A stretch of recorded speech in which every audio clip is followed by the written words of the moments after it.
नमस्कार बंधुगण, आजिर एही क्षुद्र भिडियो रे आपण मानकु स्वागत। बंधुगण, 1 फेब्रुआरी रविवार अर्थात आसंता काली पड़िबाकु जाउअछि पवित्र माघ पूर्णिमा। तेबे आपण माने एही पवित्र माघ पूर्णिमा रे करि नियंतु एक मुठी लुणर एही महा उपाय। आपणक घरकु धन आसीबार समस्त मार्ग खोली जिवो। ता सहित आपणकर भाग्य एते मात्रा परिवर्तन होई जिवो जे आपण निजे मध्य कल्पना करि पारिबे नाही एवं हस खुशी रे पूरी उठिबो आपणक घर परिवार। ता सहित आपणक मनरे जहाँ भी किछि मनस्कामना रहिथिला ताहाकु मध्य माँ लक्ष्मी एवं प्रभु श्री नारायण खूब शीघ्र पूरण करिदेबे। जेमिति कि आपण माने जानिचंती आमर सनातन धर्म रे पूर्णिमार बहुत अधिक महत्व रही थाए एवं लक्ष्मी नारायण को मध्य एही शुभ दिनटे समर्पित करा जाइछि। ता सहित चलित वर्षर एही पवित्र पूर्णिमाटी रविवार रे पड़िबाकु जाउअछि, जहाँकि आपण मानक निमंते एहा गोटिए सुवर्ण सुजोग अटे। बंधुगण, एही पवित्र माघ पूर्णिमा रे अनेक प्रकारर शुभ जोगर संगठन हेबा पई जाउअछि। तेणु जेउ व्यक्ति माने एही पवित्र माघ पूर्णिमा रे एक मुठी लुणर एही महा उपायटी को करि नेउछंती तेबे सेमानंकर भाग्य रे केवल लाभ ही लाभ देखा देबो। बंधुगण, मु आपण मानकु भिडियोर आगरे कहि रखिबी जे लुणर केउ उपायटी को केउ समय रे करिबा द्वारा आपण मानकु सेथिरु 100% लाभ मिली पारिबो। सेथिपाई जेउ माने भी एही भिडियोटी को देखुचंती सेमानंकर फायदा निमंते भिडियोटी को स्किप न करी शेष पर्यंत निश्चय देखंतु। जदि आपण माने भिडियोटी को स्किप करि देबे तेबे आपणक जीवन रे उन्नति निमंते किछि गुरुत्वपूर्ण कथा को आपण माने हराई देबे एवं आपण माने सेही उपाय गुडी को भलो भाबरे बुझी पारिबे नाही। तेणु बंधुगण, जदि आपण माने भिडियोटी को ए पर्यंत लाइक करि नाहंती तेबे भिडियोटी को लाइक करी कमेंट बॉक्स रे जय माँ लक्ष्मी अवश्य लिखि दियंतु एवं चैनल टी रे नुआ थिले चैनल टी को सब्सक्राइब करि दियंतु। बंधुगण, जदि आपण माने बहुत बड़ बड़ पूजा पाठ करिनेबा परे भी आपणकर मनस्कामना पूरण हेउ नाही किंबा आपणक घर को धन आसु नाही तेबे आपण माने एही पवित्र माघ पूर्णिमा दिन एक मुठी लुणर एही महा उपायटी को थरे मात्र करी कि देखंतु। एही उपायटी को थरे करि नेबा द्वारा माँ लक्ष्मी सहित प्रभु श्री नारायणकर आशीर्वाद आपणक उपरे एवं आपणक परिवार उपरे वर्षा हेबो। ता सहित आपणकर समस्त मनस्कामना खूब शीघ्र पूरण होई जिवो। जेउ माने भी आजिर समय रे धनवान हेइचंती किंबा सेमानंक निकट को धन आसी पारिछि तेबे सेमाने मध्य एही परी गुप्त उपाय को निज जीवन रे परीक्षा करि देखिचंती, जहा द्वारा कि सेमानंकु मध्य एहार शुभ फल मिली पारुछि। आपणक जीवन रे जहा भी किछि समस्या चली थाउ ना काहेकि जेमिति कि धन जनित समस्या हेउ किंबा ऋण करज जनित समस्या हेउ नचेत नूतन चाकरीटी आपणकु मिली पारु नाही तेबे ए समस्त क्षेत्र रे लुण ही आपणको साहाय्य करि पारिबो एवं आपण माने एही उपायटी को करि सारिबा परे आपण निजे ही एहार चमत्कार देखिबा पई पाइबे।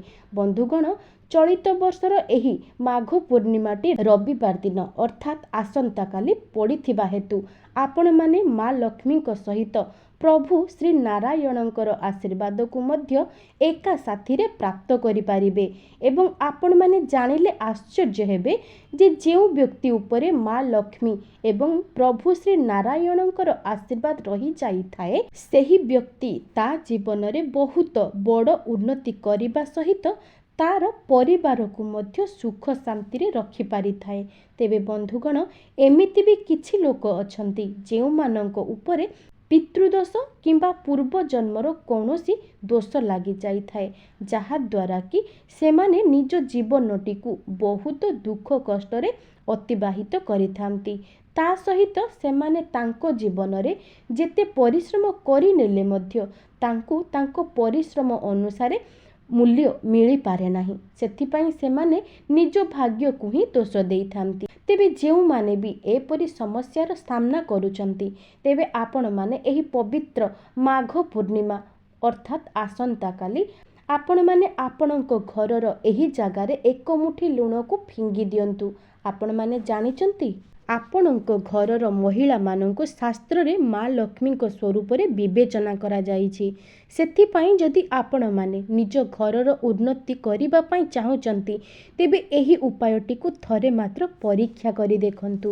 ଯଦି ବି ପୁରୁଷମାନେ ମୋର ଏହି ଭିଡ଼ିଓଟିକୁ ଦେଖୁଛନ୍ତି ଆପଣମାନେ ଏହି ଭିଡ଼ିଓଟି ଦେଖି ସାରିବା ପରେ ଆପଣଙ୍କ ଘରର ମହିଳାମାନଙ୍କୁ ଏହି ଉପାୟଟିକୁ କରିବା ପାଇଁ କହିଦିଅନ୍ତୁ। କାହିଁକି ନା ଏହି ଉପାୟଟି କରିବାକୁ ଆପଣଙ୍କର ଟଙ୍କାଟେ ହେଲେ ମଧ୍ୟ ଖର୍ଚ୍ଚ ହେବ ନାହିଁ। ବରଂ ଯଦି ଆପଣମାନେ ସଠିକ୍ ଉପାୟରେ ଏହି ଉପାୟଟିକୁ କରିଦେଉଛନ୍ତି ତେବେ ଆପଣଙ୍କ ଜୀବନରେ ବହୁତ ବଡ଼ ପରିବର୍ତ୍ତନ ଆସିବା ସହିତ ଆପଣଙ୍କ ଘରକୁ ଧନ ଆସିବାର ମାର୍ଗ ମଧ୍ୟ ଖୋଲିଯିବ।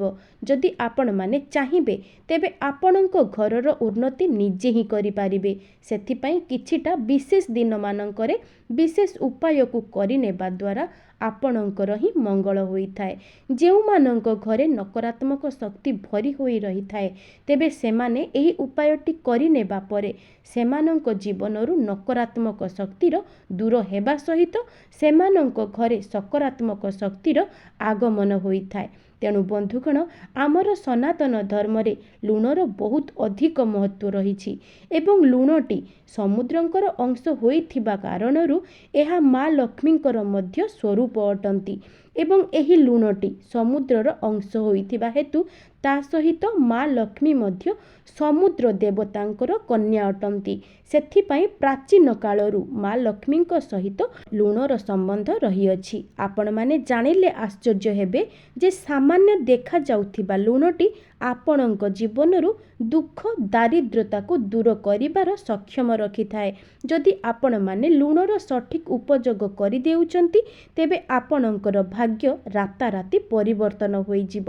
ଯଦି ଆପଣମାନେ ମଧ୍ୟ ମା ଲକ୍ଷ୍ମୀଙ୍କର ଏବଂ ନାରାୟଣଙ୍କର ଆଶୀର୍ବାଦ ଏକା ସାଥିରେ ପାଇବା ପାଇଁ ଚାହୁଁଛନ୍ତି ଏବଂ ଆପଣଙ୍କ ଜୀବନରୁ ଦୁଃଖ ଦାରିଦ୍ର୍ୟତାକୁ ଦୂର କରିବା ପାଇଁ ଚାହୁଁଛନ୍ତି ତେବେ 1 ଫେବୃଆରୀ ରବିବାର ଅର୍ଥାତ୍ ଆସନ୍ତାକାଲି ଏକ ମୁଠି ଲୁଣର ଏହି ଚମତ୍କାରୀ ଉପାୟଟିକୁ ଥରେ ମାତ୍ର ପରୀକ୍ଷା କରି ଦେଖନ୍ତୁ।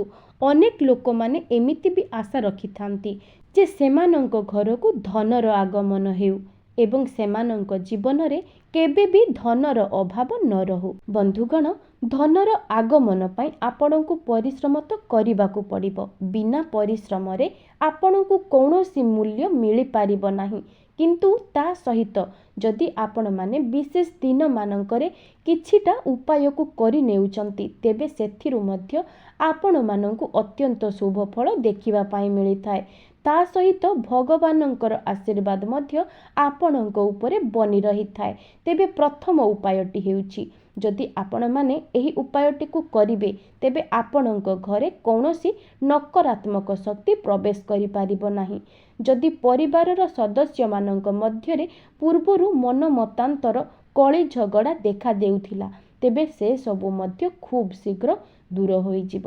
ତେଣୁ ଆପଣମାନେ ଏହି ପବିତ୍ର ମାଘ ପୂର୍ଣ୍ଣିମା ଦିନ ଅର୍ଥାତ୍ ଆସନ୍ତାକାଲି ବ୍ରହ୍ମ ମୁହୂର୍ତ୍ତରୁ ଉଠି ନିଜର ସ୍ନାନ ଆଦି କାର୍ଯ୍ୟ ସମାପନ କରିଦେବେ। ତାପରେ ଆପଣଙ୍କ ଘରେ ପୋଛା ଲଗାଇବେ ଏବଂ ସେହି ପୋଛା ଜଳରେ କିଛି ଲୁଣକୁ ମିଶାଇ ସେହି ଲୁଣ ପାଣିରେ ଆପଣଙ୍କ ଘରର ଚତୁଃପାର୍ଶ୍ୱଟିକୁ ପୋଛା ଲଗାଇବେ। ଯଦି ଏହି ମାଘ ପୂର୍ଣ୍ଣିମା ଅର୍ଥାତ୍ ଆସନ୍ତାକାଲି ବ୍ରହ୍ମ ମୁହୂର୍ତ୍ତରେ ଆପଣମାନେ କରିନେଉଛନ୍ତି ତେବେ ଆପଣମାନଙ୍କ ଘରେ ଯାହା ବି କିଛି ନକାରାତ୍ମକ ଶକ୍ତି ବାସ କରୁଥିବ ସେ ସବୁ ଦୂର ହେବା ସହିତ ଆପଣଙ୍କ ଘରକୁ ସକାରାତ୍ମକ ଶକ୍ତିର ଆଗମନ ହେବ। ବନ୍ଧୁଗଣ, କେବଳ ଗୁରୁବାରକୁ ଛାଡ଼ିଦେଲେ ଯଦି ଆପଣମାନେ ଏହି ଉପାୟଟିକୁ ପ୍ରତ୍ୟେକ ଦିନ କରୁଛନ୍ତି ତେବେ ଆପଣମାନଙ୍କୁ ଏହାର ଚମତ୍କାରୀ ଫାଇଦା ନିଶ୍ଚିତ ଦେଖିବା ପାଇଁ ମିଳିବ। ତା ସହିତ ଯଦି ଆପଣଙ୍କ ପରିବାରରେ ମନମତାନ୍ତର କଳି ଝଗଡ଼ା ଦେଖାଦେଉଥିଲା ତେବେ ସେ ସବୁ ମଧ୍ୟ ଖୁବ୍ ଶୀଘ୍ର ସମାପ୍ତ ହୋଇଯିବ। ବନ୍ଧୁଗଣ, ଯଦି ଆପଣମାନେ କୌଣସି କ୍ଷେତ୍ରରେ ହାତ ଦେବା ସମୟରେ ସେଥିରେ ଆପଣଙ୍କୁ ଅସଫଳତାର ସାମ୍ନା କରିବା ପାଇଁ ପଡ଼ୁଛି କିମ୍ବା ଚାକିରି କ୍ଷେତ୍ରରେ କୌଣସି ଶୁଭ ଫଳ ମିଳିପାରୁନାହିଁ, ନଚେତ୍ ଆପଣଙ୍କ ବେପାର ବାଣିଜ୍ୟରେ ଉନ୍ନତି କରିପାରୁନାହାନ୍ତି, ତେବେ ଆପଣମାନେ ଏହି ପବିତ୍ର ମାଘ ପୂର୍ଣ୍ଣିମା ଅର୍ଥାତ୍ ଆସନ୍ତାକାଲି ଲୁଣର ଗୋଟିଏ ଖାସ୍ ଉପାୟଟିକୁ ଥରେ କରିକି ଦେଖନ୍ତୁ। ତ ସେଥିପାଇଁ ଆପଣମାନେ ଗୋଟିଏ ଧଳା କପଡ଼ାକୁ ଆଣନ୍ତୁ ଏବଂ ଏହି ମାଘ ପୂର୍ଣ୍ଣିମା ଅର୍ଥାତ୍ ଆସନ୍ତାକାଲି ସନ୍ଧ୍ୟା ସମୟରେ ସେହି ଧଳା କପଡ଼ାଟିକୁ ଆପଣଙ୍କ ଠାକୁର ଘରେ ରଖିଦିଅନ୍ତୁ ଏବଂ ସେହି ଧଳା କପଡ଼ା ଉପରେ ଏକ ମୁଠି ଲୁଣକୁ ରଖିଦେଇ ତାହାର ଗୋଟିଏ ପୁଟୁଳି ପ୍ରସ୍ତୁତ କରନ୍ତୁ। ଏହାର ପୁଟୁଳିଟି ପ୍ରସ୍ତୁତ କରିସାରିବା ପରେ ଆପଣମାନେ ମା ଲକ୍ଷ୍ମୀଙ୍କ ନିକଟରେ ପୁଟୁଳିଟିକୁ ଛୁଆଇଁ ଦେଇ ଆପଣଙ୍କ ଘରର ଧନ ରଖୁଥିବା ସ୍ଥାନରେ ରଖିଦେବେ। ଏପରି କରିବା ଦ୍ୱାରା ମା ଲକ୍ଷ୍ମୀଙ୍କ ଆଶୀର୍ବାଦରୁ ଆପଣଙ୍କ ଧନରେ ବୃଦ୍ଧି ଘଟିବ ଏବଂ ଆପଣଙ୍କ ଘରକୁ ଧନ ଆସିବାର ନୂତନ ମାର୍ଗ ମଧ୍ୟ ଖୋଲିଯିବ। ଆପଣମାନେ କେବଳ ଏତିକି କରିନେବା ଦ୍ୱାରା ଆପଣଙ୍କ ଜୀବନରେ ଖୁବ୍ ଶୀଘ୍ର ଉନ୍ନତି ଆସିବ। ଯେଉଁମାନେ ନୂତନ ଚାକିରିର ସନ୍ଧାନ କରୁଥିଲେ, ତେବେ ସେମାନଙ୍କୁ ମଧ୍ୟ ନିଜ ମନ ମୁତାବକ ଚାକିରିଟିଏ ଖୁବ୍ ଶୀଘ୍ର ପ୍ରାପ୍ତ ହୋଇଯିବ। ଯେଉଁମାନଙ୍କର ବ୍ୟାପାର ବାଣିଜ୍ୟ ରହିଛି, ତେବେ ସେମାନେ ସେହି ପୁଟୁଳିଟିକୁ ଆଣି ସେମାନଙ୍କର ବ୍ୟାପାର ବାଣିଜ୍ୟ କ୍ଷେତ୍ରରେ ରଖିଦେବେ। ଏପରି କରିବା ଦ୍ୱାରା ମଧ୍ୟ ସେମାନଙ୍କର ବ୍ୟାପାର ବାଣିଜ୍ୟ ଭଲ ଚାଲିବା ପାଇଁ ଲାଗିବ। ତେବେ ଯେଉଁମାନେ ବି ଏହି ଭିଡ଼ିଓଟିକୁ ଦେଖୁଛନ୍ତି, ଆପଣମାନେ ଏହି ପବିତ୍ର ମାଘ ପୂର୍ଣ୍ଣିମା ଅର୍ଥାତ୍ ଆସନ୍ତାକାଲି ଏହି ସରଳ ଉପାୟଟିକୁ ଥରେ ମାତ୍ର ପରୀକ୍ଷା କରି ଦେଖନ୍ତୁ। ଯଦି ଆପଣଙ୍କର ଏହି ଉପାୟଟି କରିବା ଦ୍ୱାରା ମା ଲକ୍ଷ୍ମୀ ଏବଂ ନାରାୟଣ ପ୍ରସନ୍ନ ହୋଇଯାନ୍ତି, ତେବେ ଆପଣଙ୍କ ଜୀବନରୁ ଧନଜନିତ ସମସ୍ୟାକୁ ଖୁବ୍ ଶୀଘ୍ର ଦୂର କରିଦେବେ ଏବଂ ଯେଉଁମାନଙ୍କର ଆର୍ଥିକ ସ୍ଥିତି ବିଗିଡ଼ି ଯାଇଥିଲା, ସେମାନଙ୍କର ଆର୍ଥିକ ସ୍ଥିତି ମଧ୍ୟ ସୁଦୃଢ଼ ହୋଇଯିବ। ତା ସହିତ ସେମାନଙ୍କ ପରିବାର ଉପରେ ମା ଲକ୍ଷ୍ମୀ ଏବଂ ନାରାୟଣଙ୍କ ଆଶୀର୍ବାଦ ସଦା ସର୍ବଦା ରହିବ। ବନ୍ଧୁଗଣ, ଏବେ ଆସନ୍ତୁ ଜାଣିନେବା ଏକ ମୁଠି ଲୁଣର ସଠିକ୍ ପ୍ରୟୋଗ କରିବା ଦ୍ୱାରା ଆପଣଙ୍କ ଜୀବନରେ କିଭଳି ଭାବରେ ଉନ୍ନତି ଆସିବ। ଏକ ମୁଠି ଲୁଣ ଆପଣଙ୍କ ଜୀବନକୁ କିଭଳି ଭାବରେ ପରିବର୍ତ୍ତନ କରିବ। ଯଦି କୌଣସି ଜାଗାରେ ଆପଣଙ୍କର ପଇସା ଫସି ଯାଇଥିଲା କିମ୍ବା ପଇସାଟି ଆପଣଙ୍କ ନିକଟକୁ ଆସୁନଥିଲା, ତେବେ ଆପଣମାନେ ଏହି ଉପାୟଟି କରିନେବା ପରେ ଧନଟି ଆପଣଙ୍କ ଆଡ଼କୁ ଆକର୍ଷିତ ହୋଇ ଆସିବ ଏବଂ ଆପଣଙ୍କର ପଇସା ଚିନ୍ତା ସମ୍ପୂର୍ଣ୍ଣ ଭାବରେ ଦୂର ହୋଇଯିବ। ତେବେ ଆପଣମାନେ ଗୋଟିଏ କାଚ ପାତ୍ରକୁ ନେଇ ଆସିବେ ଏବଂ ସେହି କାଚ ପାତ୍ରରେ ଲୁଣକୁ ଭର୍ତ୍ତି କରିଦେବେ। ତାପରେ ସେହି ଲୁଣ ପାତ୍ରଟିକୁ ନେଇ ଆପଣଙ୍କର ବାଥରୁମ୍ରେ ରଖିଦେବେ। ଧ୍ୟାନ ରଖିବେ, ଆପଣମାନେ ଏହି ମାଘ ପୂର୍ଣ୍ଣିମା ଅର୍ଥାତ୍ ଆସନ୍ତାକାଲି ସନ୍ଧ୍ୟା ସମୟରେ ଏହି ଉପାୟଟିକୁ କରିବା ପାଇଁ, କାହିଁକି ନା ସମସ୍ତ ଦେବାଦେବୀମାନେ ସନ୍ଧ୍ୟା ସମୟରେ ମର୍ତ୍ତ୍ୟମଣ୍ଡଳରେ ବିତରଣ କରିଥାନ୍ତି। ଆପଣମାନେ ସନ୍ଧ୍ୟା ସମୟରେ ଏହି ଉପାୟଟି କରିବା ଦ୍ୱାରା ଆପଣଙ୍କ ଘରକୁ ସକାରାତ୍ମକ ଶକ୍ତିର ଆଗମନ ହୋଇଥାଏ ଏବଂ ସମସ୍ତ ନକାରାତ୍ମକ ଶକ୍ତି ଆପଣଙ୍କ ଘର ଛାଡ଼ି ଚାଲିଯାଇଥାନ୍ତି। ଯେଉଁମାନଙ୍କର ଋଣ କରଜ ଥିଲା, ସେମାନଙ୍କ ଜୀବନକୁ ଧନ ଆସିବାର ମାର୍ଗ ଖୋଲିଯିବ। ତା ସହିତ ମା ଲକ୍ଷ୍ମୀ ଏବଂ ନାରାୟଣଙ୍କର ଆଶୀର୍ବାଦରୁ ଆପଣଙ୍କର ସମସ୍ତ ଋଣ କରଜ ଗୋଟିଏ ମାସ ମଧ୍ୟରେ ଶୁଝିଯିବ। ଯଦି ପୂର୍ବରୁ ଆପଣଙ୍କର କୌଣସି ବଦଖର୍ଚ୍ଚ ପାଇଁ ଆପଣଙ୍କ ନିକଟରେ ଟଙ୍କା ସଞ୍ଚୟ ହୋଇ ରହୁନଥିଲା, ତେବେ ଏହି ଉପାୟଟି କରିବା ପରେ ଆପଣଙ୍କ ନିକଟରେ ଟଙ୍କା ସଞ୍ଚୟ ହେବା ଆରମ୍ଭ ହୋଇଯିବ। ବନ୍ଧୁଗଣ, ଏକ ମୁଠି ଲୁଣକୁ ଶୁକ୍ରଦେବଙ୍କର କାରକ ବୋଲି ମାନାଯାଇଥାଏ।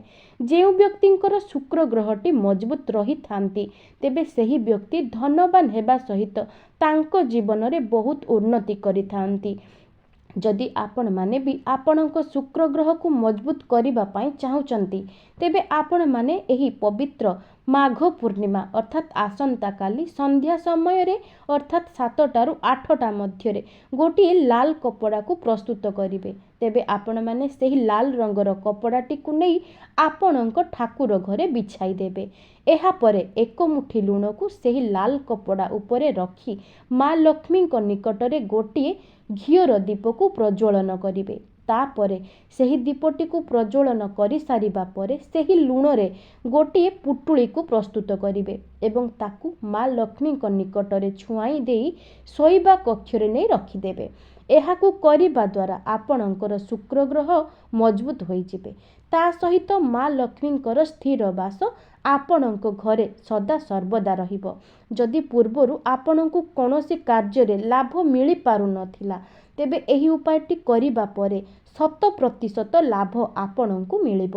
ବନ୍ଧୁଗଣ, ମୁଁ ଆପଣମାନଙ୍କୁ ଲୁଣର ଗୋଟିଏ ରାମବାଣ ଉପାୟ କହି ରଖୁଛି, ଯାହାକୁ କରିବା ଦ୍ୱାରା ମା ଲକ୍ଷ୍ମୀଙ୍କ ସହିତ ନାରାୟଣଙ୍କର ଆଶୀର୍ବାଦ ଆପଣଙ୍କ ପରିବାର ଉପରେ ସଦା ସର୍ବଦା ରହିବ। ସେଥିପାଇଁ ଆପଣମାନେ ଏହି ପବିତ୍ର ମାଘ ପୂର୍ଣ୍ଣିମା ଅର୍ଥାତ୍ ଆସନ୍ତାକାଲି ସନ୍ଧ୍ୟା ସମୟରେ ଏକ ମୁଠି ଲୁଣକୁ ନେଇଯିବେ ଏବଂ ସେହି ଲୁଣଟିକୁ ନେଇ ଆପଣଙ୍କ ଘରର ମୁଖ୍ୟ ଦ୍ୱାର ସାମ୍ନାରେ ଛିଡ଼ା ହୋଇଯିବେ। ଏହାପରେ ଆପଣଙ୍କ ମୁହଁ ରହିବ ଘରର ବାହାର ଦିଗକୁ ଏବଂ ସେହି ଲୁଣଟିକୁ ଧରି ଆପଣଙ୍କ ମନରେ ଯାହା ବି କିଛି ମନସ୍କାମନା ରହିଥିବ ଏହାକୁ କହିନେବା ପରେ ସେହି ଲୁଣଟିକୁ ଆପଣଙ୍କ ଘରର ବାହାରକୁ ଫିଙ୍ଗି ଦିଅନ୍ତୁ। ଏପରି କରିବା ଦ୍ୱାରା ଆପଣଙ୍କର ମନସ୍କାମନା ପୂରଣ ହେବା ସହିତ ଆପଣଙ୍କ ଘରେ ଯାହା ବି କିଛି ନକାରାତ୍ମକ ଶକ୍ତି ରହିଥିବ ତେବେ ସେ ସବୁ ମଧ୍ୟ ଦୂର ହୋଇଯିବ ଏବଂ ସେହି ଲୁଣଟିକୁ ଫିଙ୍ଗିବା ପୂର୍ବରୁ ମା ଲକ୍ଷ୍ମୀଙ୍କୁ ଜଣାଇବେ ଯେ ମା ଲକ୍ଷ୍ମୀ ଆପଣ ମୋ ଘରେ ସ୍ଥିର ଭାବରେ ବାସ କରନ୍ତୁ। ଏପରି କହିନେବା ପରେ ସେହି ଲୁଣଟିକୁ ଆପଣ ଘରର ମୁଖ୍ୟ ଦ୍ୱାରର ବାହାରକୁ ଫିଙ୍ଗିଦେବେ। ଏପରି କରିବା ଦ୍ୱାରା ଆପଣଙ୍କ ଘରକୁ ଧନର ଆଗମନ ହେବା ସହିତ ମା ଲକ୍ଷ୍ମୀ ମଧ୍ୟ ଆପଣଙ୍କ ଘରେ ସ୍ଥିର ଭାବରେ ବାସ କରିବେ। ଯଦି ପୂର୍ବରୁ ଆପଣଙ୍କ ଘରେ ଅଭାବ ଲାଗି ରହିଥିଲା ତେବେ ଏହି ଉପାୟଟି କରିବା ପରେ ଆପଣଙ୍କ ଜୀବନରୁ ବର୍ଷ ବର୍ଷର ଦୁଃଖ ଦାରିଦ୍ର୍ୟତା ଦୂର ହେବା ସହିତ ଆପଣଙ୍କ ନିକଟକୁ ଧନ ଆସିବାର ମାର୍ଗ ଖୋଲିଯିବ। ଯେମିତିକି ଆପଣମାନେ ଜାଣିଛନ୍ତି ପ୍ରତ୍ୟେକ ପୂର୍ଣ୍ଣିମାର ଅଲଗା ଅଲଗା ମହତ୍ତ୍ୱ ରହିଥାଏ। ଚଳିତ ବର୍ଷର ଏହି ପବିତ୍ର ପୂର୍ଣ୍ଣିମାଟି ଆପଣମାନଙ୍କ ନିମନ୍ତେ ଏକ ସୁବର୍ଣ୍ଣ ସୁଯୋଗ ଅଟେ ଏବଂ ଆପଣମାନେ କିଛିଟା ଉପାୟକୁ କରିନେବା ଦ୍ୱାରା ଆପଣଙ୍କର ହିଁ ମଙ୍ଗଳ ହେବ। ବନ୍ଧୁଗଣ, ଆଉ ଗୋଟିଏ ଉପାୟ, ଯଦି ଆପଣଙ୍କ ଘରର କୌଣସି ସଦସ୍ୟମାନେ ରୋଗାଗ୍ରସ୍ତ ଅଛନ୍ତି କିମ୍ବା ନଜର ଦୋଷରେ ପୀଡ଼ିତ ଅଛନ୍ତି ତେବେ ଆପଣମାନେ ଏହି ପବିତ୍ର ମାଘ ପୂର୍ଣ୍ଣିମା ଦିନ ଗୋଟିଏ ଲାଲ କପଡ଼ାକୁ ପ୍ରସ୍ତୁତ କରି ସେଥିରେ କିଛି ଲୁଣକୁ ରଖିଦେବେ। ଏହାପରେ ସେହି ଲୁଣର ପୁଟୁଳିଟିକୁ ବହ୍ନାଇ ଦେଇ ଯେଉଁ ବ୍ୟକ୍ତି ରୋଗାଗ୍ରସ୍ତ ଅଛନ୍ତି କିମ୍ବା ନଜର ଦୋଷରେ ପୀଡ଼ିତ ଅଛନ୍ତି ସେହି ବ୍ୟକ୍ତିଙ୍କର ମୁଣ୍ଡଠାରୁ ଆରମ୍ଭ କରି ଗୋଡ଼ ପର୍ଯ୍ୟନ୍ତ ଏପରି 7 ଥର ବୁଲାଇ ଆଣିବେ। ଏହାପରେ ସେହି ଲୁଣର ପୁଟୁଳିଟିକୁ ନେଇ କୌଣସି ପ୍ରବାହିତ ଜଳରେ ତା ପରଦିନ ଭସାଇ ଦେବେ ଅର୍ଥାତ୍ ସୋମବାର ଦିନ ଏହାକୁ ଭସାଇ ଦେବେ। କେବଳ ଏତିକି କରିନେବା ଦ୍ୱାରା ସେହି ବ୍ୟକ୍ତିଟି ରୋଗରୁ ମୁକ୍ତି ହେବା ସହିତ ନଜର ଦୋଷରୁ ମଧ୍ୟ ମୁକ୍ତି ପାଇଯିବେ। ଆପଣମାନେ ହୁଏତ ବିଶ୍ୱାସ କରିବେ ନାହିଁ, ସେହି ପୁଟୁଳିର ଏତେ ମାତ୍ରାରେ ଚମତ୍କାରୀ ଶକ୍ତି ରହିଛି ଯେ ସେହି ବ୍ୟକ୍ତିର ନଜର ଦୋଷକୁ ନିଜ ଆଡ଼କୁ ଆକର୍ଷିତ କରିଥାଏ ଏବଂ ସେହି ବ୍ୟକ୍ତିର ଜୀବନକୁ ସକାରାତ୍ମକ ଶକ୍ତିରେ ଭରି ଦେଇଥାଏ। ତେବେ ବନ୍ଧୁଗଣ, ଏହା ଥିଲା ଲୁଣର କିଛିଟା ବିଶେଷ ଉପାୟ, ଯାହାକୁ ଆପଣମାନେ ଏହି ପବିତ୍ର ମାଘ ପୂର୍ଣ୍ଣିମା ଅର୍ଥାତ୍ ଆସନ୍ତାକାଲି ରବିବାର କରିନେବା ଦ୍ୱାରା ଆପଣଙ୍କ ଜୀବନରେ 100% ପରିବର୍ତ୍ତନ ଆସିବ। ବନ୍ଧୁଗଣ, ଯଦି ଆପଣମାନଙ୍କୁ ଭିଡ଼ିଓଟି ଭଲ ଲାଗିଥାଏ ତେବେ ଭିଡ଼ିଓଟିକୁ ଲାଇକ୍ କରି କମେଣ୍ଟ ବକ୍ସରେ ଜୟ ମା ଲକ୍ଷ୍ମୀ ନିଶ୍ଚୟ ଲେଖିଦେବେ। ଆଜି ପାଇଁ ରହୁଛି, ନମସ୍କାର।